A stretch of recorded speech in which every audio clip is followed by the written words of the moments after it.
A young woman who was gang raped on a bus in India has died in hospital.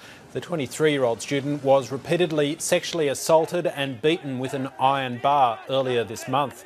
The incident sparked national outrage and calls for harsher penalties for sex offenders. The victim died of organ failure at a hospital in Singapore. The family, of course, is shattered by this development. At the same time, they realized that the best possible medical attention was provided to her. And in the end, it was the scale of her injuries which proved too much. And the Indian Prime Minister Manmohan Singh says he's very saddened by the woman's death and has pledged to channel emotions and energies into a constructive course of action. The ABC's South Asia correspondent Michael Edwards says Indian authorities are now preparing for a backlash over the student's death. The news is just filtering out on the internet now and across Twitter and across all the social networks. So the reaction will start happening very soon. But you can be rest assured there will be. There's been demonstrations across all of since the attack took place.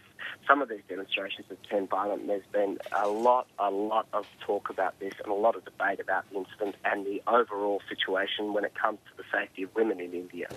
In New Delhi at the moment, the riot police are already deployed. They've shut down large parts of the city since the demonstrations took place. So they've been preparing for this for several days now. And there's some talk that the government actually took the girl out of India and sent her to Singapore so as to diffuse some of the tension and avoid the situation that if the demonstrators had been around the hospital where she was being held and where she was being treated in New Delhi, that there would have been even further problems when she died, and as it happens, she has died.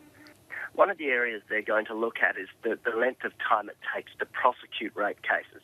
That can take a long time in India. It can take years for the initial charges after the initial charges are laid for the case to go to court, and then for prosecution can take place. And what often happens is witnesses forget their story, forget their evidence, people get bribed, people get intimidated out of giving evidence in the Indian court system.